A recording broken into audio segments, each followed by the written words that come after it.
खरं तर पहिल्या 2 भागामध्ये अतिशय सुंदर पद्धतीने खूप साऱ्या वेगवेगळ्या भागांवर आपण खूप चांगला प्रकाश टाकला. खूप सुंदर गप्पा झाल्यात. मला आत्ता जो फोकस ठेवायचा आहे तो खास करून हेल्थ रिलेटेड. म्हणजे तुम्ही डायटिशियन आहात. तुम्ही स्पोर्टमध्ये एवढं मोठं काम केलेलं आहे. भारतासाठी गोल्ड मेडल जिंकलेले आहेत. आणि ह्या दोन्ही गोष्टींना घेऊन आत्ता प्रचंड कन्फ्युजन आहे असं मला वाटतं. त्यात तुम्ही पहिल्या भागामध्ये तुम्ही सांगितलं होतं बघा, स्वस्थ वृत्त ही जी कन्सेप्ट आहे, तर ती कन्सेप्ट नेमकी काय आहे आणि ती पूर्ण ह्या ओव्हरऑल आपण हेल्थ म्हणूया ना त्याला, तर त्याच्याशी कशी संबंधित आहे ती स्वस्थ वृत्त? शब्द आवडलाय सर तुम्हाला. नक्की. अम, शिक्षक आहे मी आणि MD आयुर्वेद, MD स्वस्थ वृत्त माझं झालंय. बरं. तर गंमत म्हणून म्हणते मी की 12वी नंतर 12 वर्षाचं शिक्षण झालं की माणसाला आयुष्यभरात शिकूच नाही असं वाटतं. त्याच्यामुळं ग्रॅज्युएशन करून हाऊस नाही भागली की माणूस पोस्ट ग्रॅज्युएशन करतो. एक मूल करून त्याचं भागलं नाही हाऊस की दुसरं मूल जन्माला घालतो. तसं आहे हे आमच्याकडे. बरं. आमचे आहोंचे एक सर मजेत म्हणायचे की एकतर म्हणे BMS आयुर्वेद शिकायचा म्हणजे कोरड्या विहिरीत उडी टाकायची बरं. आणि त्यात MD करायचं म्हणजे त्या कोरड्या विहिरीत खड्डा खणायचा आणि त्यात उडी टाकायची. बरं.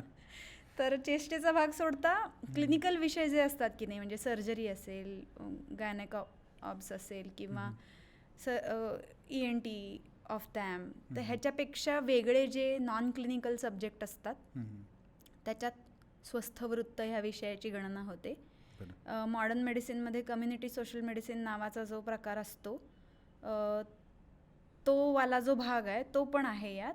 आणि योगासनं आणि योगाभ्यास, त्याचे मार्ग, षटक्रिया असे पण विषय आहेत त्यात. तर स्वप्रयत्न साध्य आरोग्य मार्ग हा अशी व्याख्या आहे स्वस्थ वृत्ताची. म्हणजे काय की माणसाने 100 वर्षाचं दीर्घायुष्य जगावं, मजेत जगावं.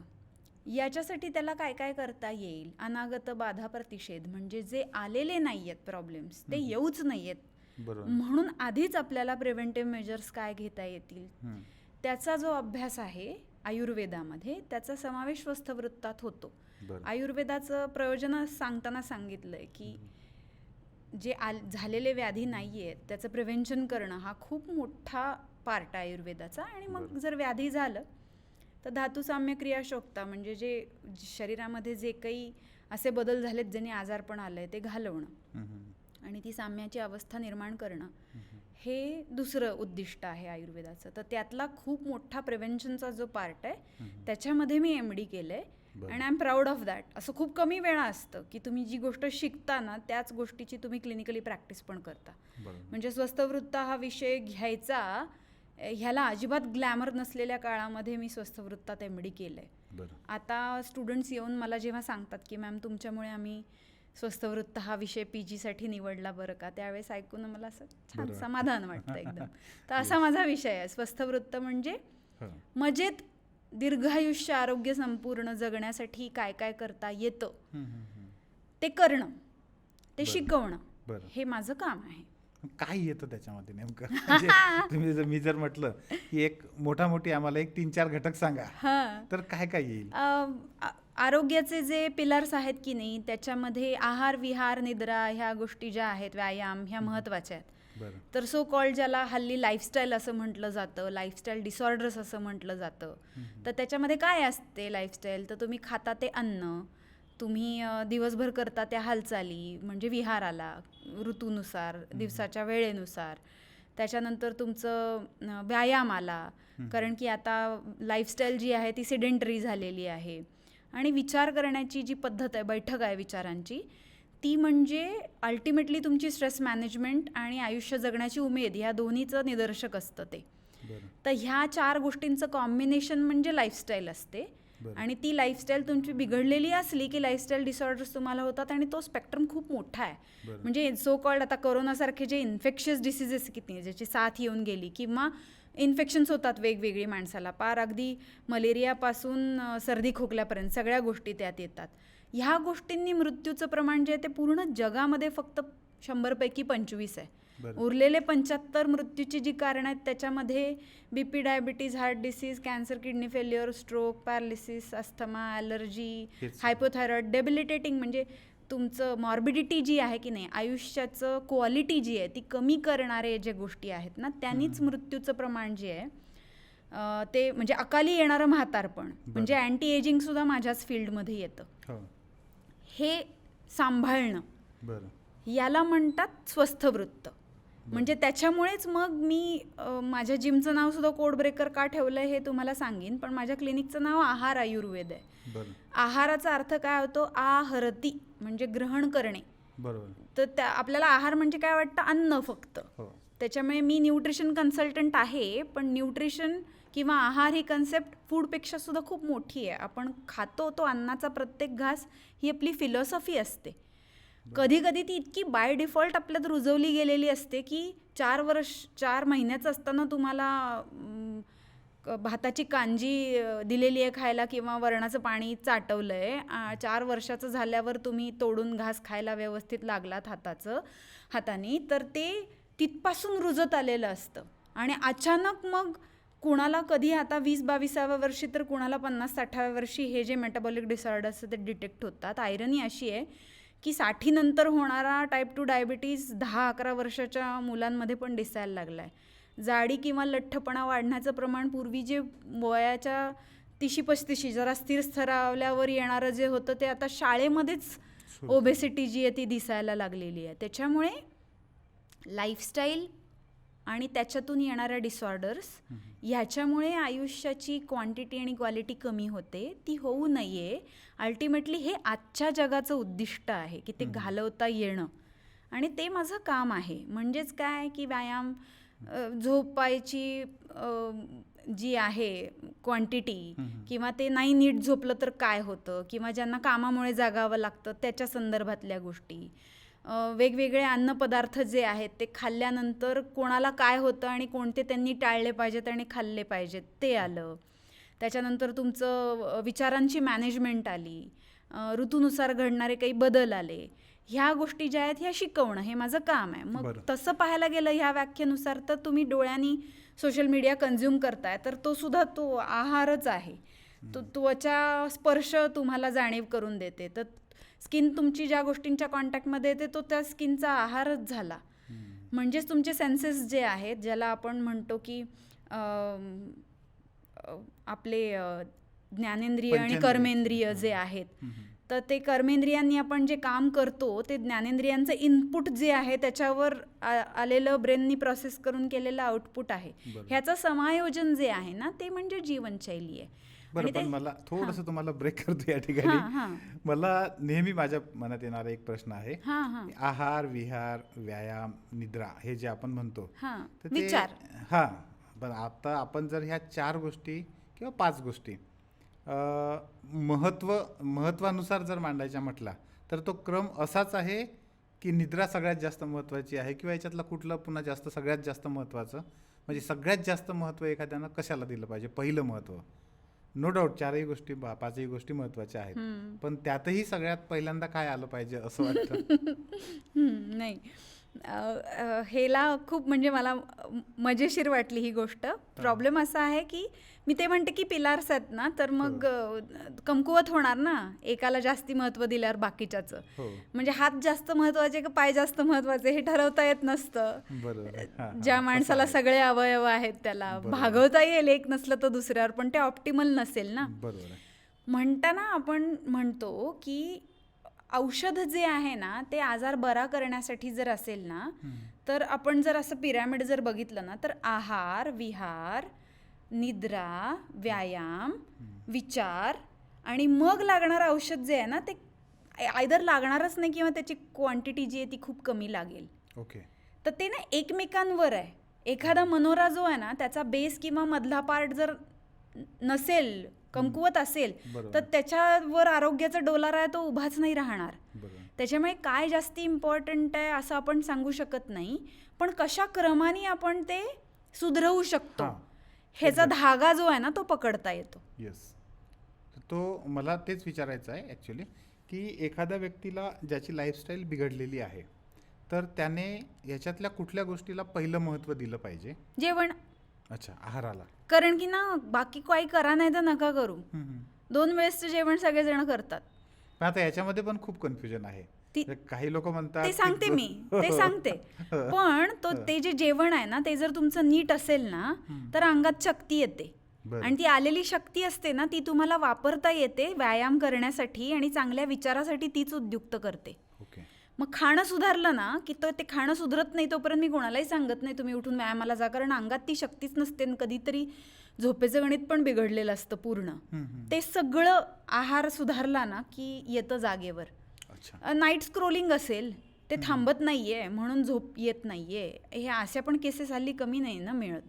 त्याच्यामुळेच आलं पहिल्यांदा की त्याची दिनचर्या लिहून घेतानाच ते लक्षात येतं की यांनी ह्या गोष्टी केल्यामुळे याचं स्टिम्युलेशन आहे ते एक्सेस होतं आहे, किंवा त्याला शिथिलता जाणवतीये जी, किंवा उत्साह नाही आहे बिलकुल, एनर्जी लो वाटते. त्या सगळ्याची कारणं ही आहेत. हे चेंज केल्यानंतर 3 आठवड्यांनी 15 दिवसांनी नाचतच येतो तो पेशंट. हां नाही आता तुम्ही मला सांगू शकता, आता मी व्यायाम करू शकतो असं म्हणून. तर ते बेस आहे, तिथून सुरुवात केली की सोपं होतं. आहारापासून सुरुवात केली पाहिजे. आहार जेव्हा आपण म्हणतो आहारापासून आपण सुरुवात केली पाहिजे तर तो एक ठळकपणे सर्वसाधारणपणे कसा असावा? म्हणजे एक्स्ट्रीम नाही म्हणणार मी, पण एक सर्वसाधारण जे व्यक्ती आहेत ज्याला कदाचित तुमच्यासारखे गोल्ड मेडल नसेल मिळवायचे पण एक चांगलं स्वस्थ वृत्ताच्या तुमच्या भाषेमध्ये चांगलं आयुष्य जगायचं आहे, तर त्याच्या आहाराचे काय नियम त्याने सर्वसाधारण नियम पाळले पाहिजे? हे बघा ना, आहार आणि आहाराचे नियम ह्याच्यावर तुम्हाला इतकी पुस्तकं, इतके व्हिडिओ, इतके पॉडकास्ट आणि इतके न्यूजपेपर मधले कॉलम्स सापडतील आणि ते सगळे जर वाचायला गेला तर इतकं कन्फ्युजन होईल की कळायचं बंद होईल नक्की काय करायचंय ते. एक गोष्ट लक्षात घ्यायची, आपण महाराष्ट्रीयन माणसं काय खातो? भाजी पोळी वरण भात. पोळी खात नाहीत काही लोक, भाकरी खातात. भाजी भाकरी म्हणू आपण आणि डाळ भात म्हणतात. कोणीच नाही तर डाळ तांदळाची खिचडी रात्री खाणाऱ्या लोकांची संख्या कमी नाहीये. पोहे उपीट चहा नाश्ता त्यात आला. साऊथ इंडियन लोक काय खातील? इडली डोसा भात आणि त्यांच्याकडचं सांबार. नॉर्थ इंडियन लोक काय खातील? नान कुलचा, पोळी मकई की रोटी, साग, पनीर, जे काही आहे ते. मजा अशी आहे की या सगळ्या ह्याच्यामध्ये कॉमन काय आहे माहितीये का? गहू आणि तांदूळ. पिझ्झा, बर्गर, पास्ता हे खाऊन जाडी वाढतीये, तर मग इटली आणि अमेरिकेतले सगळेच लोक जाड नाही आहेत ना. कळतंय?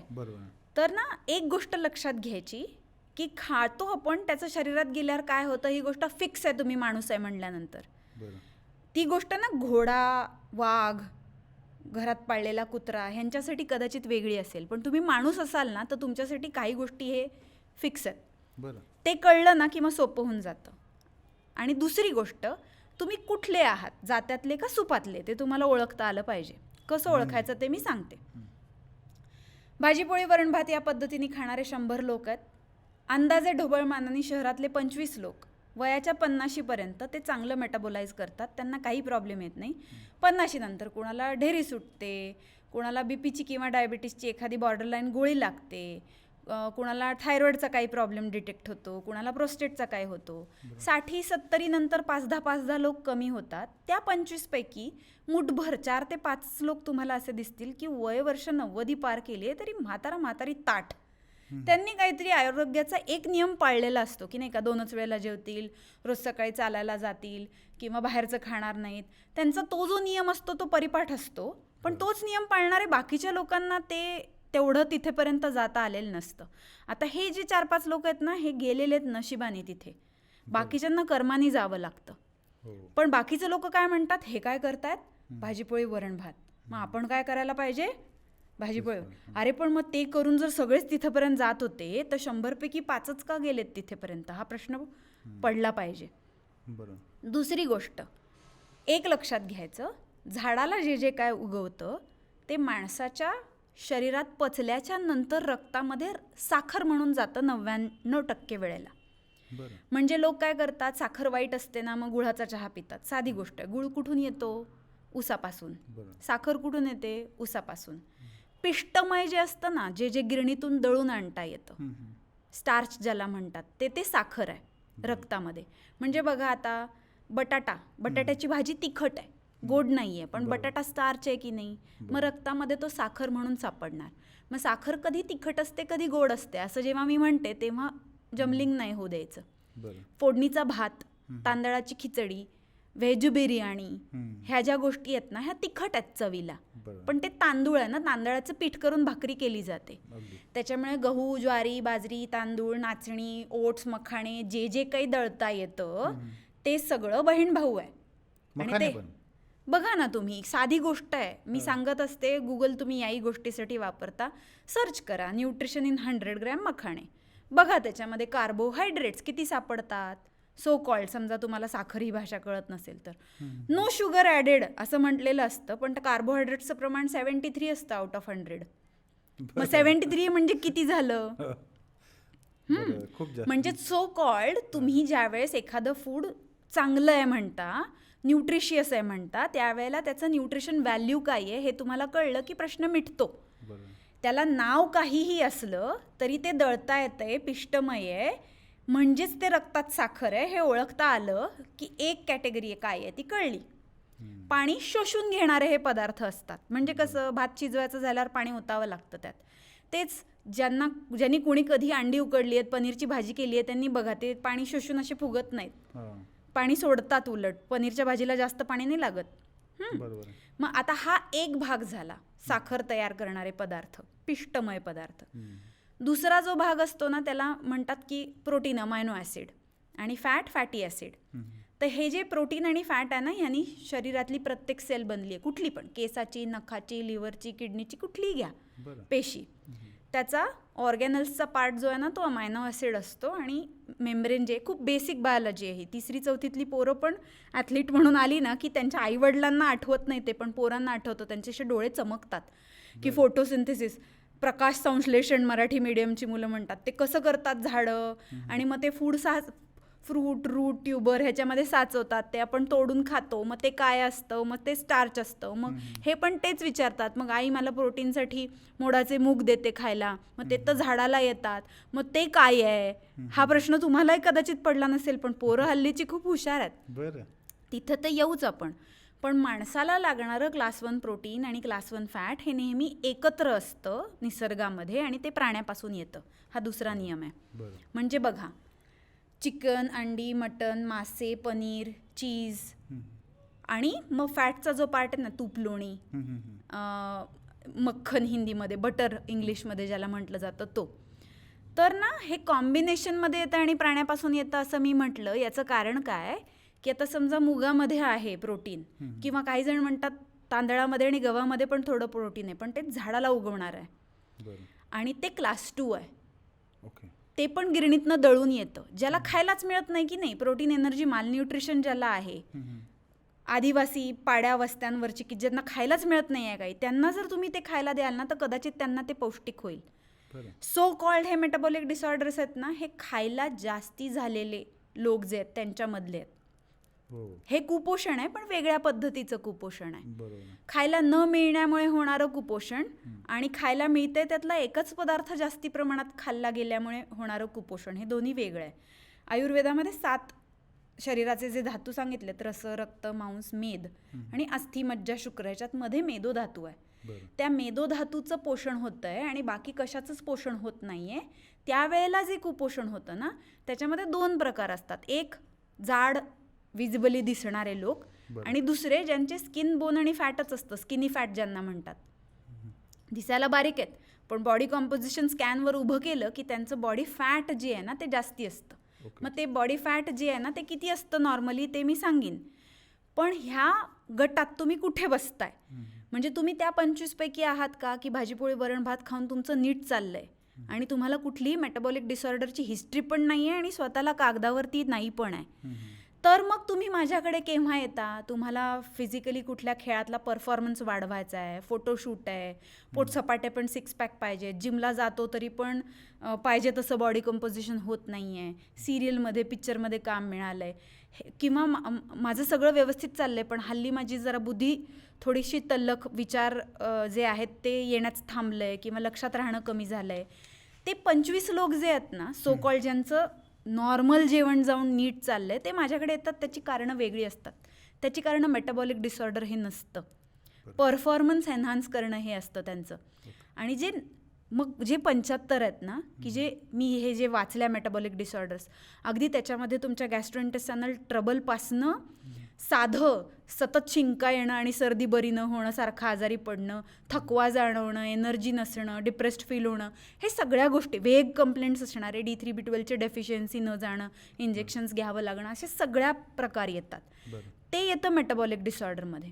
तर मग तुम्हाला कळलं ना की तुम्ही ह्या 25 पैकी आहे का ह्या 75 पैकी आहे, की मग सोपं होतं तुम्ही काय जेवण जेवायला पाहिजे. म्हणून मी म्हटलं की तुम्ही सुपातले का जात्यातले हो ओळखता आलं पाहिजे. मग हे 25 आहेत ना, हे अजून जात्यात गेलेले नाही आहेत. त्यांनी त्यांचा मिळालेल्या जेनेटिक्सचा अब्यूज केला की मग ते पण इकडून जात्यामध्ये भरडले जायला लागतात. म्हणून तर मी म्हटलं ना 50-60 नंतर ह्यांना सुरू होतं.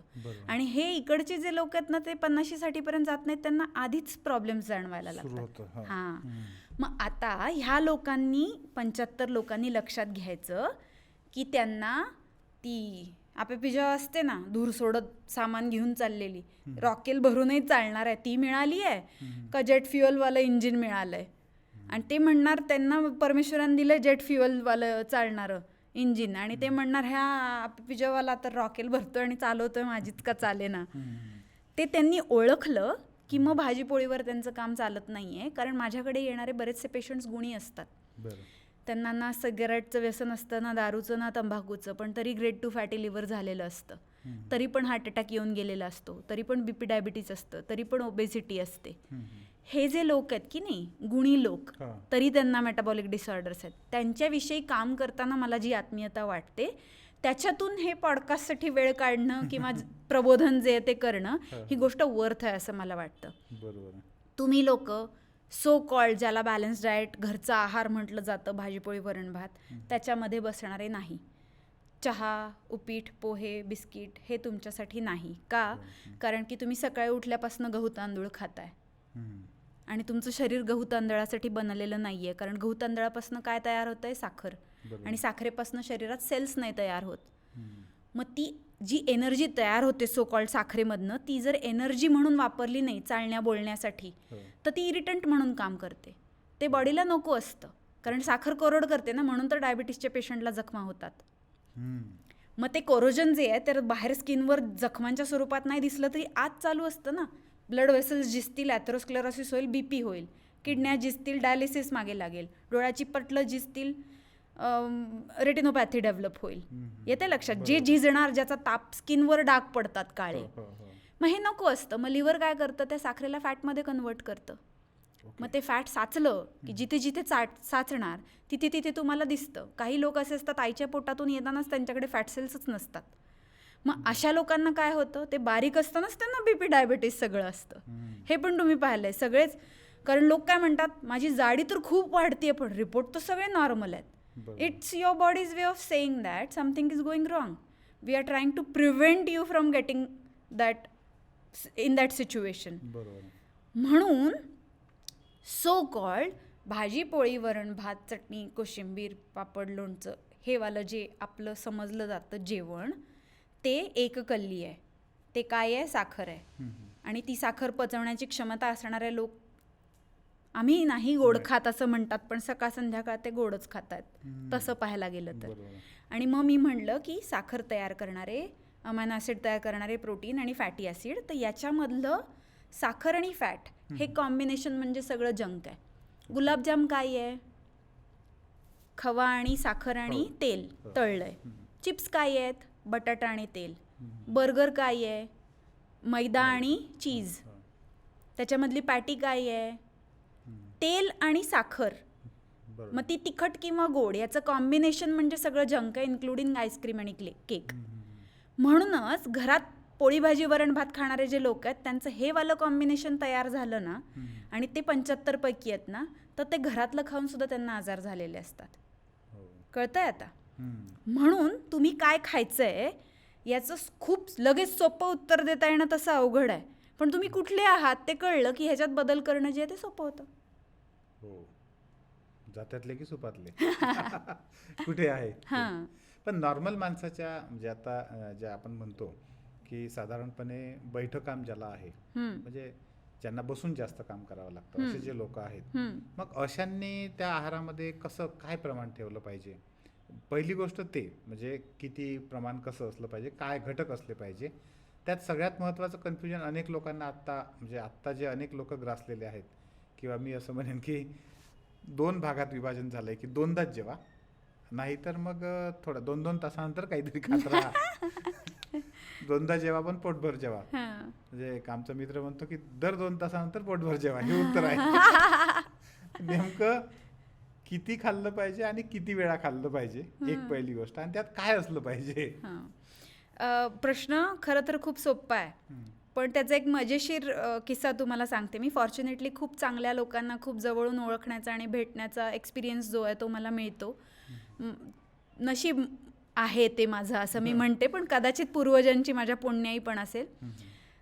दीक्षित मास्तरांना भेटल्यानंतर मी त्यांना सांगितलं होतं की दिवेकरांनी मारलेले आणि दीक्षितांनी न तारलेले पेशंट इनामदारांकडे येतात. बरं, मला वाटतं तुम्ही दीक्षित सरांचा पॉडकास्ट पण घेतला. हो. बरोबर आहे.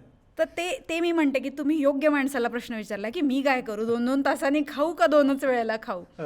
याच्यामध्ये प्रश्न असा असतो की प्रकृती तुमची जर पित्तप्रधान असेल ना, तर ते लोक दंदशूक असतात. म्हणजे त्यांना नाही खाल्लं ना डोकं दुखतं, अस्वस्थ होतं, ॲसिडिटी होते, खाऊ का गिळू का मारू आता, चिडचिड होते, असं सगळं होतं. तर ना मग ते शिकवावं लागतं 2 वेळेला येण्यापर्यंत. आणि शिवाय जीभ असते ना, ती असते ती अख्ख्या देहाला नागवत आणि नाचवत असते. तुम्ही त्याची काळजी नाही घेतली आणि तुम्हाला आवडत आहे त्या चवीचं जर करून नाही ना खाल्लं, तर तुम्ही ते लॉंग टर्म नाही करू शकत. तुमचा नवीन डिफॉल्ट नाही तयार होत, टॉर्चर होतं आणि माणूस तसा नाही जगू शकत. त्याच्यामुळे हिताहितम सुखम दुःखमचा जो श्लोक आहे ना, तो मी माझ्या अर्थाने कसा वापरते, तर ज्या गोष्टी माणसासाठी हित करत त्याची यादी तयार करायची. मग ते इंडिव्हिज्युअल स्पेसिफिक सुखकर म्हणजे आवडणारी जे आहेत ना त्या गोष्टी त्याच्यातल्या वेगळ्या काढायच्या आणि त्याचं रिपिटेशन चालू करायचं. खरं पाहायला गेलं तर आपण रोज तेच खात असतो. कारण तुम्ही फोडणीचा भात केला काय, फोडणीची पोळी केली काय, भाकरी केली काय, तांदळाची डाळाची खिचडी केली काय, पावभाजी केली काय, तुम्ही खाताय काय, गहू तांदूळ बटाटाच ना. मग जर तुम्हाला चांगल्या गोष्टी पुन्हा पुन्हा खायला दिल्या ना, तर ते करता येत नसतं. कारण की चांगल्या गोष्टींची साखर तयार होतेच ह्याची गॅरंटी नाही आहे. मग ती ॲडिक्टिव्ह नाही होत. साखरेने डोपामिन हिट मिळतो ना, त्याच्यामुळे साखर जी आहे ती पुन्हा पुन्हा खाल्ली तरी कळत नाही, नॉकडाऊन राहतो माणूस. म्हणून एकतर ज्याचं बैठं काम आहे त्यांनी बैठं काम करणं हे प्रकृती नाही आहे. व्यायाम करायला पाहिजे, पण हे पण सांगेन की व्यायाम करून सुद्धा मेटाबॉलिक डिसऑर्डर्स जात नाहीत. ते तुम्ही ऐकता ना, मॅरेथॉन पळताना हार्ट अटॅक येऊन गेला आणि काय तुमचं काही लोक गेला. मी 42 किलोमीटरची मॅरेथॉन पळतो तरी माझी ढेरी नाही कमी होत. आम्ही 22 वर्ष व्यायाम करतो, आमचे नाही कधी 6 पॅक आले. तुम्ही तो 2 पोरांची आई आहे, तुमचे कसं काय आले, मग तुम्ही पण स्टेरॉइड्स घेतले असतील वगैरे. खूप प्रश्न आणि शंका असतात. किंवा 200 किलोमीटर अल्ट्रा ॲथलीट्स पण असतात, पण तरी पण BP गेलेलं नसतं. एक गोष्ट लक्षात ठेवायची, व्यायाम शक्ती आणि ताकद वाढवण्यासाठी आहे, बळ वाढवण्यासाठी आहे. आणि आहार जो आहे ना तो सुधारला तरच मेटाबॉलिक डिसऑर्डर्स ज्या आहेत ना त्या जातात. हे एक क्रुशियल गोष्ट लक्षात ठेवली पाहिजे. तुमची साखर पचवण्याची क्षमता काही कारणाने तुम्ही घेऊन आलेला आहात त्या ह्याच्यामध्येच कमी आहे किंवा तुमच्या लाईफस्टाईलमुळे कमी झालेली आहे. याचं उदाहरण देताना मी सांगते की तुमचं घर दगडाचं आहे, विटांचं आहे का काचेचं आहे हे तुम्हाला माहिती पाहिजे. दगडाच्या घरात दगड घेऊन उभं राहिलात आणि मारायला लागलात तर काही होणार नाही, कोचा पडतील थोड्याफार. विटाच्या घराला छिद्र पडतील, पण काचेचं घर तुटून पडेल ना. मग तुमचं घर काचेचं आहे आणि तुम्ही हातात स्वार आता मला कधी दगड मारायला मिळतात असं म्हटलं तर अवघड होईल परिस्थिती. मग अशा वेळेला साधी गोष्ट असते, हल्ली सगळेजण वर्षाला रिपोर्ट करतात. तुमचं CBC असेल, HbA1c, lipid profile, D3, B12, homocysteine, liver kidney function test आहेत, थायरॉइड फंक्शन टेस्ट, सगळ्या टेस्ट ज्या आहेत त्या नॉर्मल येतात. थोड्याफार व्हॅल्यूज इकडे तिकडे झालेले असतात. तुमची HbA1c बॉर्डरलाईन वाढली आहे, आरशासमोर कपडे काढून उभं राहिल्यावर ढेरी दिसती आहे. त्याच्यानंतर तुमचं BP बॉर्डरलाईन वाढलेलं आहे. त्याच्यानंतर तुमचं ट्रायग्लिसराईड्स जे असतात लिपिड प्रोफाईलमधले ते वाढलेले आहेत, ते डबल डिजिटच्या ऐवजी ट्रिपल डिजिटमध्ये गेलेत. हे जे बारके किंवा D3, B12ची डिफिशियन्सी आहे, हे बारक्या गोष्टी जर तुमच्या असतील, हे तुम्ही जर ऑब्झर्व केलं स्वतःच्या रिपोर्टवरून, सो कॉल्ड नॉर्मल रिपोर्ट्समध्ये, तर तुमचं साखरेचं जे टॉलरन्स आहे ना तो शरीराचा गेलेला आहे असा त्याचा अर्थ होतो. मग त्यावेळेला तुम्हाला 2 गोष्टी मिक्स करून खाणं हे जे की नाही तो सुधारावं लागतं. मग तुम्ही माझं यूट्यूब चॅनल जे आहे ना डॉक्टर शर्वरी नामदार, ते जर पाहिलं ना तर त्याच्यामध्ये मी थालपीठ आणि लोणी खायला सांगितलेलं आहे, पण मिक्स डाळींचं भाजणीचं थालपीठ नाही आहे ते. कधी पनीरचं थालपीठ केलेलं आहे तर कधी चिकन खिमाचं थालपीठ केलेलं आहे. मग ते थालपीठ आणि लोणी तुम्ही खाताय तर तुम्ही कशाचं कॉम्बिनेशन केलेलं आहे? क्लास 1 प्रोटीन आणि फॅटचं कॉम्बिनेशन केलेलं आहे. मग तुमचं सप्तधातूंचं पोषण जे आहे ना ते व्यवस्थित होणार आहे, कारण पिंडी ते ब्रह्मांडी हा न्याय आहे. मग आता तेवढंच करून कोणाचं भागणार आहे का? कुणाला नुसतंच ज्वारीची भाकरी जी आहे ती पनीर घालून खायला द्यावी लागणार आहे? हे इंडिव्हिज्युअल स्पेसिफिक होतं. मोघम जर तुम्ही म्हणालात ना की मी काय खायला पाहिजे ते आत्ता इथं बसून सांगा, तर मग ती जनरल पुस्तकं जी आहेत की नाही, तुम्ही हे तेल वापरा, तुम्ही हा साळीच्या लह्यांचा भात खा, तुम्ही तांदूळ भाजून खा, ते जे मोघम सल्ला देणारे लोक आहेत त्यांच्यात आणि माझ्यात काहीच फरक नाही राहणार. तर अक्कलतोड करणारे खूप व्हिडिओ तुम्हाला माझ्या चॅनलवर बघायला मिळतील, पण बैठ्या लोकांसाठी माझा सल्ला हा आहे, फॅमिली हिस्ट्री, स्वतःचं ब्लड वर्क आणि स्वतःचं फॅट पर्सेंटेज, मसल मास हे तुम्ही बघा. फॅटचं ॲनालिसिस केल्याच्या नंतर साधी गोष्ट आहे, बायकांचं नॉर्मल फॅट पर्सेंटेज 8 ते 20% आहे आणि पुरुषांचं 5 ते 15% आहे. या रेंजच्या तुम्ही जितके बाहेर असाल तितके तुम्ही शुगर इंटॉलरंट आहात, कार्बोहायड्रेट इंटॉलरंट आहात. तुम्ही जेवढं त्या रेंजमध्ये याल तेवढं तुमचं बोन डेन्सिटी आणि मसल मास हे वाढायला पाहिजे. हे आयुर्वेदात सांगितलेलं आहे, सममांस प्रमाणस्तु समसंहननो नरः. मांस इज मसल, संहनन इज बॉडी कॉम्पोजिशन. पुन्हा पुन्हा सांगितलेलं आहे की असा माणूस बलवान असतो, ताकदवान असतो, त्याचं शारीरिक संघटन जे असतं, विभक्त घनगात्रत्व तो असतो, म्हणजे दिसतात ते, फॅटच्या लेअरनी कव्हर नसतात झालेले त्याचे मसल्स. तर हे आयुर्वेदातलं वर्णन ॲप्ट लागू पडणं जे आहे की नाही ते बॉडी कॉम्पोजिशन स्कॅन पाहिला की दिसतं. आणि मी या मॉडर्नच्या टर्मिनॉलॉजीज का वापरते आहे, आयुर्वेदिक डॉक्टर, स्वस्थवृत्त MD असून सुद्धा, तर साधी गोष्ट आहे ना की जी गोष्ट तुम्हाला प्रत्यक्षरित्या दिसती आहे, ग्रंथामध्ये सांगितलेली आहे आणि त्या दोन्हीचा वापर करून त्याच्यात सुधारणा कशी घडवायची आहे ह्याचे प्रत्यक्षदर्शी मार्ग दिसतात. ह्याचं दुसऱ्या उदाहरणातून पण मी तुम्हाला मन आणि अँझायटी आणि हार्ट रेट वाढणं हे कमी करणं ह्याच्यातून सांगू शकते, ते आपण बोलूच या त्या गोष्टीविषयी. पण काय खावं सिडेंटरी लाईफस्टाईल असणाऱ्या माणसाने, हे टोटली तो किती दगड मारू शकतो ह्याच्यावर त्याच्या पोळी भाकरी भाताचं प्रमाण अवलंबून असेल. अदरवाईज तो जर काचेच्या घरात राहत असेल ना तर त्याला हे सगळं सोडून बाकीचं जे आहे ना ते खावं लागणार आहे. पण ते पण खाणं खूप इंटरेस्टिंग आणि चवीचं आहे. म्हणजे माझ्याकडे 99% वेळेला लोक नाचत बाहेर जातात की असं डाएट दिले तर मी हे आयुष्यभर करू शकतो. कारण की जनरली डाएटमध्ये जे बंद करायला सांगतात ते मी चालू करायला सांगते. लोकांना वाटतं ना फ्रूट्स, सूप, सॅलड, भाज्या म्हणजे डाएट असतं, आणि मी म्हणते की तो सेल्युलोज आहे, तो तसाही पचत नाही. फ्रूट्स म्हणजे साखर आहे, गोड लागतात ते चवीला, आणि मग ते शी मधून बाहेर पडतं ना सेल्युलोज जे आहे ते. मग फक्त शी तयार करणं हा उद्देश कसा असू शकतो न्यूट्रिशनचा? त्याच्यामुळे झाडापासून येणारे, प्राण्यापासून येणारे, झाडापासून येणारे जे पदार्थ आहेत ते डायरेक्ट साखरमध्ये कन्वर्ट नाही होत असेवाले जे पदार्थ आहेत ते शक्यतो खाण्यामध्ये जास्ती घ्या. उदाहरणार्थ रोजच्या ज्या भाज्या आहेत त्यांना काही प्रॉब्लेम नसतो कारण की तो सेल्युलोज आहे. आणि बदाम आहेत, अक्रोड आहे, खोबरं आहे, नारळ आहे, शहाळ आहे, हे वाले जे आहेत की नाही त्यांना नट्स म्हणतात इंग्लिशमध्ये. पण आपल्याकडे श्रीफळ हे श्रेष्ठ फळ सांगितलं आहे. पूजेला सत्यनारायणात ठेवण्यापासून ओटीत फर्टिलिटीपर्यंत सगळीकडे त्याचा वापर केला जातो. ते झाडाला येतं पण त्याचा गुणधर्म बाकीच्या फळांसारखा नाही आहे. त्याचंच तेल काढलं जातं जे तुपासारखं थंडीत गोठतं, तर त्याचं आणि तुपाचं साधर्म्य आहे. बदाम खाल्ल्या की बुद्धी येतं म्हणतातच ना, रोज बदाम खात जा. पण मग लोक किती बदाम खातात? मी रोज सकाळी 5 बदाम खातो. अरे पण तुझी ऐपत आहे ना जगातलं सगळं फूड अफोर्ड करू शकण्याची. तुला जर मी सांगितलं की तू खा, तुझी गरज 50-60 बदाम, नाही हिट होईल ना.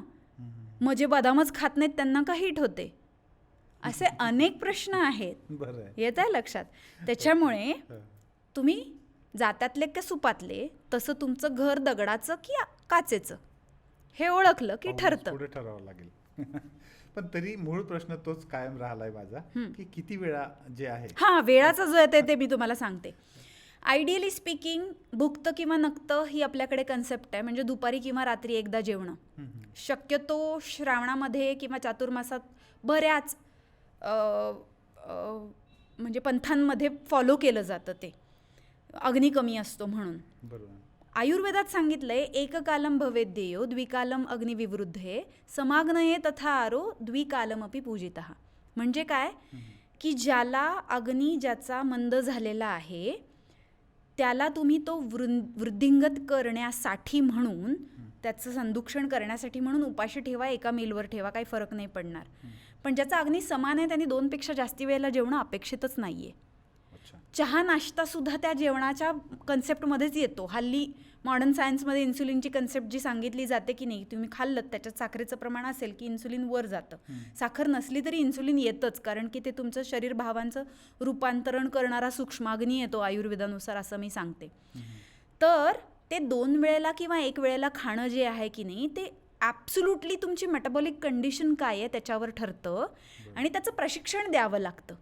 ज्याला दर 2 तासांनी खायची सवय त्याला डायरेक्ट तुम्ही 2 मीलवर 1 मीलवर 1 दिवसाआड मीलवर जर टाकलं तर त्याची परिस्थिती किती अवघड होईल हो. ते प्रशिक्षण जे आहे ना ते देणं हे माझं काम आहे. ती गोष्ट शिकवता येते, पण ग्रंथात काय सांगितलंय आणि प्रॅक्टिकली गोष्टी काय उपयोगी पडलेल्या दिसतात ते मी काही असतात ना आउटलायर्स. वय वर्ष 22 आहे, बॉडी फॅट पर्सेंटेज 5% आहे, मस्क्युलर ॲथलीट आहे की ज्याची खाण्याची आणि पचवण्याची मेटाबॉलिझम हाय आहे, त्याला मी का 1 मीलवर आणि 2 मीलवर ठेवेल. पण तशा बॉडी कंपोजिशनचे तसं आउटपुट असणारे किती लोक असतात. तो ॲथलीट ज्या वेळेला व्लॉग्स टाकतो ना इंस्टाग्रामवर की मी हे खातो, तेव्हा ते बघून ढेऱ्या सुटलेली पोरं जे करतात ना ते हा प्रॉब्लेमचा विषय आहे. येते का लक्षात. त्याची बॉडी त्याची बॉडी काय आहे, त्याचं बॉडी कंपोजिशन, त्याची फॅमिली हिस्ट्री, त्याची मेहनत काय आहे हे तुला माहिती नाही आहे. तो त्याचं टाकतोय. कदाचित त्याच्या अज्ञानामुळे मी हे करतोय ते तू कर असं तो सांगतोय. पण तुम्ही दोघं, अरे आईच्या पोटातून तू बाहेर आलाय, त्या आईचं तुझंही शरीर सेम नाही आहे. तुला जुळं भावंड असेल तर त्याचं तुझंही सेम नाही आहे. एका घरातलं एका गॅसवर शिजलेलं अन्न खाणारं एका घरात जे 4 लोक लागतात त्यांनाही सेम पद्धतीने मेटाबोलाइज होत नाही. तर भलता कोणीतरी काहीतरी सांगतोय की माझी आजी हे खात होती म्हणून तू हे खा, त्याला अर्थ नाही आहे हो. इकॉनॉमी सांभाळण्यासाठी लोकल फूड खायला पाहिजे, पण लोकल फूड सुद्धा काय झालंय हल्ली, लक्षात ठेवायचं. येतंय त्याच्यापासून साखर होतीये का अमायनो ॲसिड फॅटी ॲसिड तयार होतात हे कळू द्यात. तुमची साखर पचवायची मेटाबॉलिझमची क्षमता किती आहे, तुम्हाला मेटाबॉलिक डिसऑर्डर्स आहेत की नाही ते बघा. आरशात बघा उभं राहून, स्कॅन नसेल तर बॉडी फॅट पर्सेंटेज किती येते त्याच्यावरून कळेल साखर पचवायची क्षमता किती येते. ती नाही आहे दिसलं की ते काढा. वेगवेगळ्या नावातली साखर जी आहे ती खायची बंद करा आणि हे वालं जे आहे ना पौष्टिक अन्न हे तुम्ही खा. तुम्ही व्यायाम करत असलात नसलात तरी. उलट बसलेल्या लोकांना जास्ती फायदा होतो चांगलं अन्न खाल्ल्यावर. बसून साचणारं जे फॅट असतं ना त्याच्याऐवजी जे बाकीचे धातू आहेत त्याचं पोषण व्हायला सुरुवात होते आणि मग शरीराच्या अंगात जी शक्ती येते त्याने हालचाल करण्याची, व्यायाम करण्याची उमेद जी आहे ती निर्माण होते. येतंय लक्षात. त्या पद्धतीने त्याचा. पण आता हे जे कन्फ्युजन आहाराच्या बाबतीमध्ये आहे त्यापेक्षाही जास्त कन्फ्युजन झोपेच्या बाबतीत झाले आजकाल. अनेक लोकांना असं वाटतं की नाही 8 तास पूर्ण झोप घेतली पाहिजे, अजिबात जागरण नको करायला, झोपेला खूप जास्त महत्त्व आहे. पण याच्या उलट काही लोक अगदी अभिमानानं सांगतात की मला 5 तास झोप खूप पुरेशी आहे, मी रोज 5 तास 6 तास झोप म्हणजे भरपूर होते, मला खूप चांगली झोप लागते माझी. आणि हे वर्षानुवर्ष चालू आहे. काही लोक मी अशी बघितलेली आहेत की ते झोपेचा खोळंबा झाला नाही पाहिजे म्हणून अगदी महागाच्या फ्लाईटसुद्धा संध्याकाळच्या असतील तर ते टाळतील. आणि काही लोक अशी आहेत की ते जागरणाचे जॉब पण खूप वर्षानुवर्षाचे करत आहेत, जे जागरणाचे आहेत, जे रेग्युलरली त्यांना 2-3 दिवसानंतर 1 दिवस जागरण करावं लागतं. दुसरीकडे मी हे पण बघतो की झोपेचं महत्त्व एवढे सगळे लोक सांगतात, पण आपल्या म्हणजे आता मी ज्या वारकरी संप्रदायाच्या घरातून आलेलो आहे तर तिथं एकादशी वगैरे संध्याकाळचे भजनं चालायचे आणि त्या भजनांच्या वेळेस अनेकदा साधारण 15 दिवसातून तरी एकदा ते व्हायचं की संध्याकाळी उशिरापर्यंत भजन चालायचं, जागरण व्हायचं. पण तरीही लोक खूप चांगली स्वस्थ होती. म्हणजे अगदी आता माझी आजी 100 वर्ष जगली. मला हा प्रश्न खूपदा पडतो की ह्याच्या बाबतीत काय सत्य आहे. खूप छान आणि क्रुशल प्रश्न आहे हा. आयुर्वेदामध्ये अगदी बेसिक फर्स्ट इयरच्या स्टुडंटपासून सगळ्यांना माहिती असणारा हा श्लोक आहे. निद्रायत्तम सुखम दुःखम पुष्टिकार्षम बलाबलम वृषता क्लीबता ज्ञानम अज्ञानम जीवितम नच. म्हणजे काय की आरोग्य, आयुष्य, त्याच्यानंतर तुमचं सेक्स लाईफ, तुमचं रिप्रोडक्शन, तुमची बौद्धिक कपॅसिटी, हे सगळंच तुमच्याकडे पॉझिटिव्ह नोटवर असणार आहे का तुम्ही क्लिबता अज्ञानम आयुष्यम नच म्हणजे तुम्ही मरून जाणार आहात, हे तुमच्या झोपेच्या क्वालिटीवर ठरतं, क्वांटिटीवर ठरतं. आणि तसं पाहायला गेलं ना तर वातप्राधान्य ज्यांच्या प्रकृतीमध्ये असतं त्यांना कमी झोप पुरते, पण ती 5 तास 4 तास वगैरे त्याचा उपयोग नाही. पित्त प्रकृतींच्यांना मध्यम चालते, पण ना कफाचा प्राधान्याचा जो माणूस आहे ना तो 9 तासापेक्षा कमी जर झोपला ना तर ते म्हणजे ते अरे ह्या झोपला नाही की क्रँकी असतो बरं का, ह्याला झोपू द्या नाहीतर हे ना चिडचिड करत राहणार, हा कायम आळसावलेला राहणार. तर ना त्या लोकांनी, जसं ज्यांना साखर पचते ते लोक आम्ही भाजीपोळी खाऊन आमचं नीट चाललं आणि तुमची काय डाएटची थेरं चालली आहेत हे म्हणून उपयोग नसतो, कारण की ते ब्लेस्ड आहेत साखर पचवण्यासाठी. आम्ही गुलाबजामपासून प्रोटीन तयार करतो असले सेन्सलेस वाक्य बोलणारे पण हेच लोक असतात. तर माझं म्हणणं काय आहे, जे साखर पचवण्यासाठी जेनेटिकली ब्लेस्ड आहेत त्यांनी, ज्यांना साखर पचत नाही आहे त्यांना टीज करण्यापेक्षा त्यांना तुम्ही सपोर्ट करा. तुमच्या वाह्यात सवयी ज्या आहेत त्याच्याने तुमचं नीट चाललं आहे तर तुम्ही ते त्यांच्यावर थोपवू नका. तुम्हाला ते जगू देतात ना, मग तुम्ही त्यांचं जगणं मुश्किल करू नका. तसं ज्यांना 7 तासाची झोप पुरते त्यांनी 9 तासाची झोप ज्यांना लागतीये त्यांना नावं ठेवण्यात पॉईंट नाही आहे काही. जेव्हा तुम्ही रात्री जागता ना त्यावेळेस कॉर्टिझॉल जास्ती होतं शरीरामध्ये आणि त्याचा एक वेगळा हाय असतो. रात्री जागावं केव्हा लागत होतं माणसाला, ज्यावेळेस माणूस एवढा समाजशील नव्हता तेव्हा. वाघ, सिंह, कुत्रा काही आला, पोर उचलून घेऊन गेला तर ते होऊ नये म्हणून जागावं लागायचं, पहारा द्यावा लागायचा. कोणी आक्रमण केलं का किल्ल्यावर वगैरे ते बघण्यासाठी. ऑब्व्हियसली काहीतरी संकट येणारं टळावं म्हणून केली जाणारी ती गोष्ट आहे. अशा स्ट्रेसमध्ये माणूस किती दिवस जगू शकणार याला लिमिट आहे. आणि तो अब्यूज आहे शरीराचा. कारण आईच्या पोटातून बाहेर आल्यानंतर, जन्माला आल्यानंतर झोप ही तुमची आई आहे असं म्हटलं जातं. तिच्या कुशीत माणूस वाढतो. दिवसभर ज्या काही सेल्स मरत असतात, कॅटाबॉलिझम जो होत असतो त्याचं पोषण, झीज भरून काढण्याचं काम जे आहे ते झोपेमध्ये होत असतं. क्रॉनिकली स्लीप डिप्राईव्ड असणारे जे लोक आहेत, तुम्हाला माहिती आहे ना एकांतवास हा शिक्षा आहे, ह्याच्याविषयी आपलं बोलणं झालं होतं, कारण माणूस समाजशील आहे. तसं झोपू न देणं हे टॉर्चर आहे, हे माहिती आहे ना तुम्हाला. जेव्हा एखाद्या माणसाला टॉर्चर करून त्याच्याकडून काहीतरी कबूल करून घ्यायचं असतं किंवा वधवून घ्यायचं असतं तेव्हा त्याला झोपू देत नाहीत प्रखर, झोपला की फटके. मूवीज वगैरे तुम्ही बघत असाल तर ते टॅक्टिक वापरली जाते खूप. माणसाला झोप आलेली असताना झोपू न देणं ही शिक्षा आहे. आणि तसं तुम्ही मुद्दामहून न झोपणं हे एखाद्या वेळेला मजा म्हणून जर केलेलं असेल तर त्यातून मिळणारं जे ॲड्रिनालिन रश आहे त्याच्यामुळे तुम्हाला दुसऱ्या दिवशी जास्ती हायपर फील होतं, प्रोडक्टिव्ह फील होतं. हा वन्स इन अ वाईलवाला सिनॅरिओ आहे. म्हणूनच जागरण गोंधळ हा सण आहे. जागरण गोंधळ कधी असतो? घरात शुभकार्य होतं त्यावेळेला. रोज असतो का हो? कीर्तन कधी असतं? रुटीनमध्ये ज्या वेळेस माणूस असतो त्यापेक्षा वेगळी गोष्ट तो ज्या वेळेला करतो, कोजागिरी ज्या वेळेस तो जागवतो त्यावेळेस त्याच्यातून पॉझिटिव्ह ऊर्जा घेऊन रुटीनपेक्षा वेगळं काहीतरी करून तो पुढे जात असतो. तो नॉर्म नाही आहे. आणि मग तुम्ही नाही झोपलात, तुम्हाला आवश्यक आहे तेवढं की तुमच्या शरीराचं झोप न मिळाल्यामुळे जे जे होणार आहे ते होणार आहे. त्याच्यामुळे झोपेला गृहीत धरू नका. बाकीचे आहार, व्यायाम, विचार, विहार हे जसे पिलार्स आहेत तसा झोप हा खूप मोठी निग्लेक्टेड. पहाटे 2 वाजता 2:30 वाजता उठून क्रिया करून 3-3, 4-4 तासाची जॉब दिवसभराचा करून, संध्याकाळी व्यायाम करून, मध्यरात्री भरून, रात्री 3 किंवा 4 तास झोपणारे लोक आहेत त्यांना सांगते सगळे धंदे बंद करा. सकाळी 9 तास जेव्हा उठणार आहात त्याच्या आधीचा गजर लावा आणि त्या गजरवर तुम्ही झोपा, तर तुमच्या बाकीच्या सगळ्या गोष्टी नीट होतील, इन्क्लुडिंग फर्टिलिटी. आणि मग शरीराचा आनंद हा शुक्र आहे जर म्हटलं आपण, आणि सारभूत जे ते ओज आहे की ज्याच्यातून तुमची प्रभा, तुमची प्रोडक्टिव्हिटी ठरणार आहे, तेच जर तुम्हाला राहिलं नाही तर उपयोग काय? मग जसं साखर पचवण्याची क्षमता आहे तसंच बिना झोपेचं चालणं ही पण क्षमता आहे. आणि ती काही लोकांकडे असते ना, पण तो नॉर्म नाही होऊ शकत. जसं मी म्हणते, बिडीचं बंडल पिणारा म्हातारा 89-90 वर्षाचा होईपर्यंत रोज बिडी पितोय म्हणून सगळ्यांनी बिडी प्यावी म्हणजे ते 90 वर्ष जगतील असा नियम होऊ शकतो का? नाही. तसंच एखाद्याचं कमी झोपेवर कदाचित चालत असेल, तो मेला नाही, मग त्याचं घर दगडाचं आहे ना, पण तुम्ही काचेच्या घरात राहत असाल मग तुम्हाला नाही ना तो नियम लागू होत. आहार, व्यायाम, निद्रा, विचार ह्या सगळ्या गोष्टी मजेत 100 वर्ष दीर्घायुष्य जगण्यासाठी आवश्यक आहेत. त्याच्यामुळे ते लोक अगदी योग्य आहेत की जे जास्तीच्या तिकिटाचं फ्लाईट अफोर्ड करू शकतात, पण कमी पैशात तिकीट मिळते म्हणून रात्रीची फ्लाईट घेत नाहीत.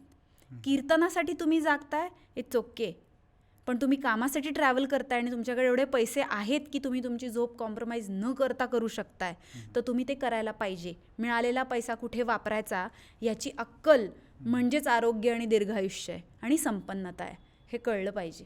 आता मला इथे एक प्रश्न हा विचारायचा आहे. माझे अनेक विद्यार्थी आहेत जे वेगवेगळ्या जॉबवर लागतात, अगदी पोस्टात सुद्धा जॉबला काही लोक आहेत, अनेक विद्यार्थी आहेत माझे.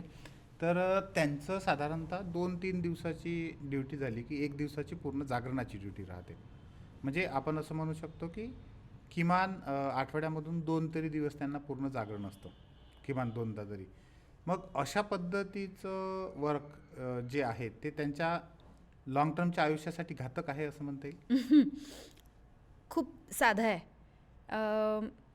डॉक्टर्स तयार होतात, ते इमर्जन्सी वॉर्ड्समध्ये, कॅज्युअल्टीजमध्ये काम करतात, रात्रभर त्यांना जागावं लागतं.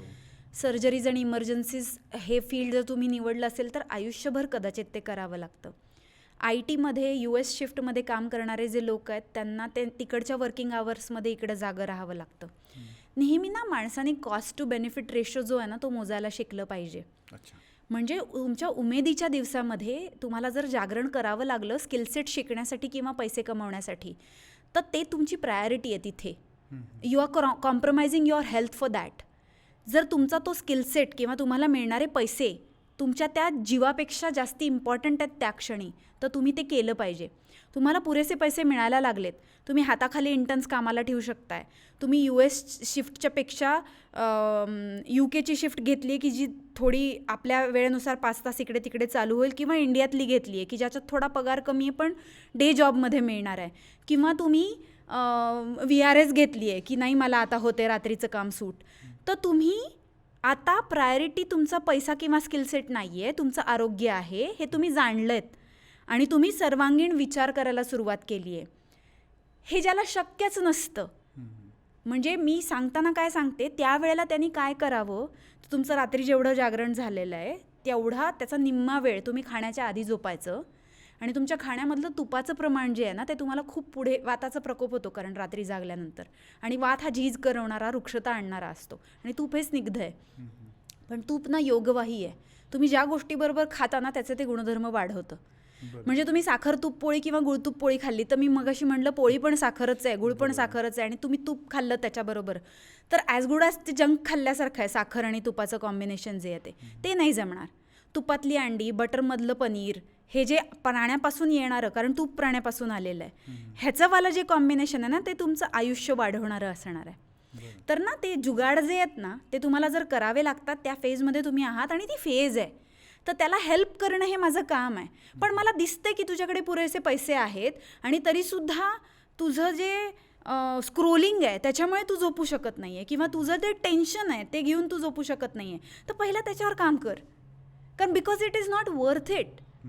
म्हणून प्रोडक्टिव्ह गोष्टींसाठी स्लीप कॉम्प्रोमाइज करणं ही जी गोष्ट आहे ना ही टाईम बिईंग असेल आणि त्याच्यातून मिळणारा बेनिफिट तुम्ही पे करताय त्याच्या कॉस्टपेक्षा जास्ती असेल, I am here to help you. जे काही शक्य आहे ते तुम्ही त्याच्यावर उपाय जे आहे ते सुचवीन, पण तुम्हाला असं काम आयुष्यभर करायचं आहे हे तुम्ही चूज केलं आहे आणि त्याच्यासाठी तुम्ही तुमची हेल्थ जी आहे ती लावता येते त्या जुगारामध्ये, तर मग इट्स युअर, काय म्हणतात त्याला, there is no way going back after listening to this. तुम्हाला आता माहिती आहे की ते तुमच्या तोट्याचं आहे आणि तरी पण तुम्ही करता. It's a consent, your choice. तुम्ही डोळे उघडे ठेवून तो निर्णय घेतलेला आहे, तर मग ते भोगायचं त्याचं तुम्ही ते परिणाम जे आहेत ते. आपण असं म्हणू शकतो की प्रत्येकाच्या परिस्थितीनुसार पण तो डिसिजन घ्यावा लागेल. तर मी म्हणते परिस्थिती अशी क्रिएट करा ना, व्हा तेवढे श्रीमंत की जॉब चेंज करता येईल, वेळ चेंज करता येईल, दुसरा स्किल सेट डेव्हलप करा की ज्यात स्वतःची हेल्थ नाही कॉम्प्रोमाइज करावी लागणार. ते करताच येतं, आणि माणसाला शरीर नाही आहे ना तर पुढच्या कुठल्याच गोष्टीला काही अर्थच नाही आहे, आणि त्या शरीराच्या बेसिक गरजांमध्ये अन्न आणि झोप येते. तर ही झोप जी आहे त्या झोपेची क्वालिटी, आता अलीकडे त्या स्मार्ट वॉच आल्यात सगळ्या, आणि त्या स्मार्ट वॉचवरून लोक ठरवतात तर हे त्याच्यावरून ठरवण्याच्या व्यतिरिक्त दुसरा काही आपल्याकडे मार्ग आहे की झोप ची क्वालिटी आपण नॉर्मली कशी ठरवू शकतो? सकाळी उठल्यानंतर फ्रेश वाटतं की अजून झोपावं वाटतं? दुपारी पेंग येते का? आणि संध्याकाळी आता मी खूप ड्रेन झालोय, मला काही सुचतच नाही आहे. आणि कामामध्ये प्रोडक्टिव्हिटी जी आहे की नाही, विचारांची, नवीन गोष्टी सुचण्याची आणि मिळणाऱ्या समाधानाची, ती काय आहे? आणि ते सगळं ठेवण्यासाठी तुम्हाला कुठली स्टिम्युलंट्स घ्यावी लागतात का? कारण झोप नसते ज्याची झालेली आणि प्रोडक्टिव्हिटी मेंटेन ठेवायची असते, चालू होतं सगळं. बरोबर आहे. एक्सटर्नल फटके जे आहेत ना चापकाचे, ते चालू होतात. साधी गोष्ट आहे, ह्याच्यावरून कळून जातं झोपेची क्वालिटी कशी आहे कशी नाही. ज्यांना आपण म्हणतो सिगरेट आणि ह्या ज्या गोष्टी स्टिम्युलंट गोष्टी आहेत ह्या खूप जास्त लागतात, ते झोप त्याच्या मागे कारण आहे असं म्हणू चहा शकतो. कॉफी पिणाऱ्यांचे प्रमाण कमी नाही आहे. बरोबर आहे. जास्त प्रमाणामध्ये घेणारे पण खूप सारे आहेत. बरं, हे झालं आता निद्रा म्हणजे झोप. आपण या म्हणूया आहार आणि निद्रा. खूपच सुंदर तुम्ही सगळं सांगितलं. व्यायामाच्या बाबतीमध्ये पण अनेक लोकांना आजकाल कसं झालंय, म्हणजे आता देशी व्यायामाचं एक फॅड आलंय, हो मी अलीकडे बघतोय ते. हो. पण त्याचं जे टेक्निक आहे ते अनेक लोकांना माहीत नाही, पण ते फॅड आले ते त्या फॅडनुसार ते करायचं आहे. व्यायामाच्या बाबतीमध्ये असं म्हणता येईल आपल्याला की कुठला व्यायाम कमीत कमी, म्हणजे जनरल माणसाने कमीत कमी हे 3-4 प्रकारचे व्यायाम तरी रोजचे केले पाहिजे, असं काय सांगता येईल? खरं म्हणजे देशी व्यायाम हा शब्द तुम्ही वापरलात, तर त्याच्यामध्ये व्यायामोस्थैर्यकरणाम किंवा बलम व्यायाम शक्त्या परीक्षेत असं आयुर्वेदात सांगितलं आहे. म्हणजे एखाद्याच्या शक्तीची, बळाची, आरोग्याची तुम्हाला परीक्षा करायची असेल ना, तर त्याची व्यायाम करण्याची शक्ती किती आहे हे बघा.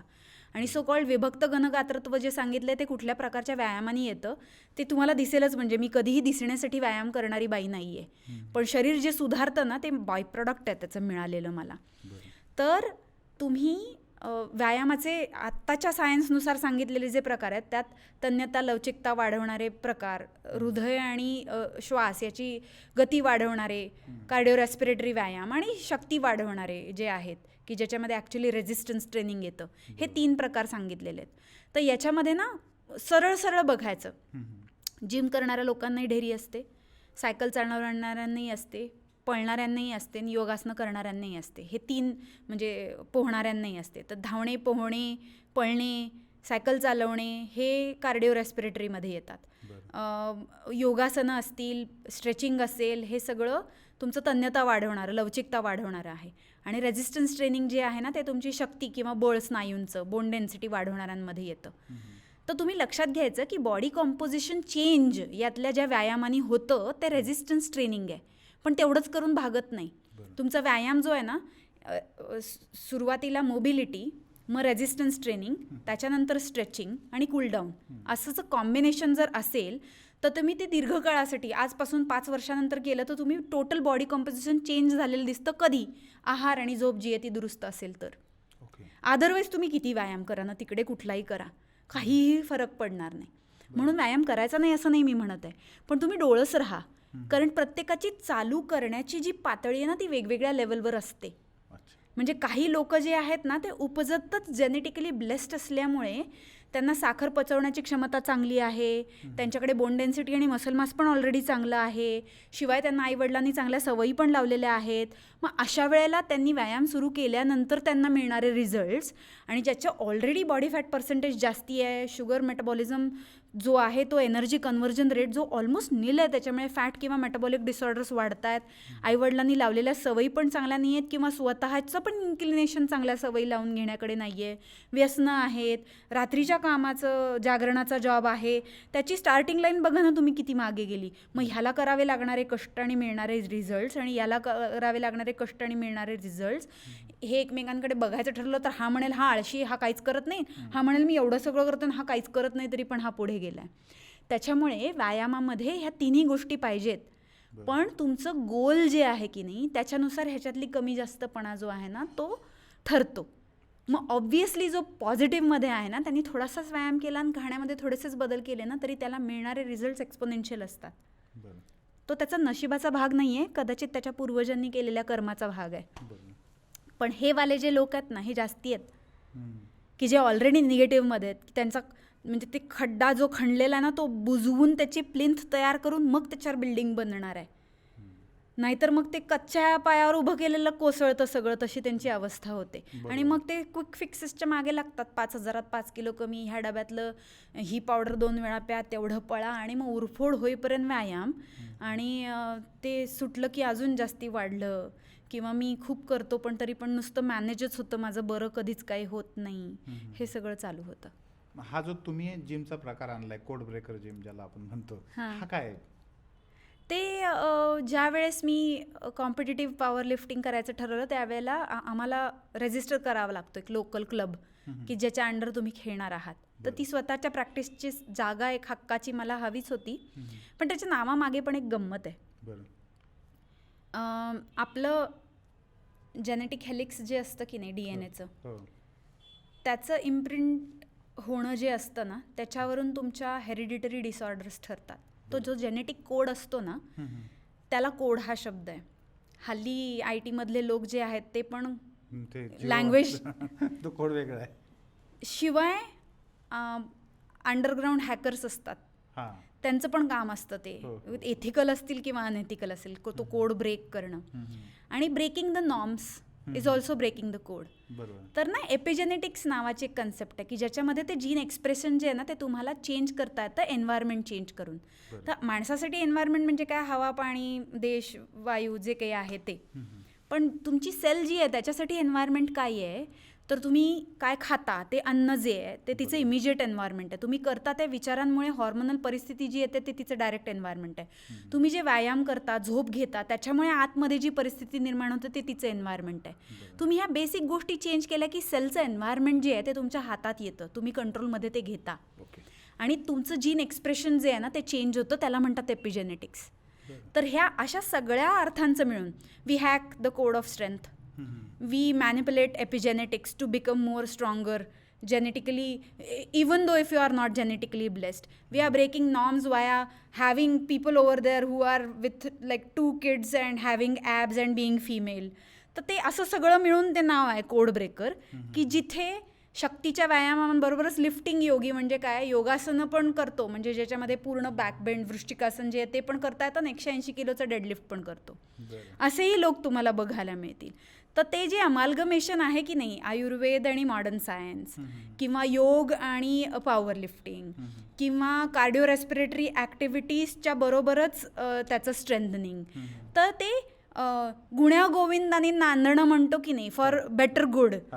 शेवटी सगळ्यांचं एम काय आहे, 100 वर्ष सुखात जगता आलं पाहिजे. तर त्याच्यासाठी आयुर्वेद सर्वदर्शन संग्रह आहे. म्हणजे काय, ज्या ज्या शास्त्रातलं जे जे उपयोगी आहे ते घेऊन, माझे आजोबा म्हणायचे पॅथी महत्त्वाची नाही, सिम्पथी महत्त्वाची. तर मी म्हणते सिम्पथी एम्पथीच्या पुढे जाऊन सुद्धा प्रॅक्टिकल ॲप्लिकेबिलिटी जी आहे नॉलेजची, की जी प्रॅक्टिकली रिझल्ट्समध्ये कन्वर्ट होते, ती जास्त इम्पॉर्टंट आहे, कुठलंही कर्मटपणाने एकच गोष्ट चिवटपणे धरून ठेवण्यापेक्षा. बरोबर आहे.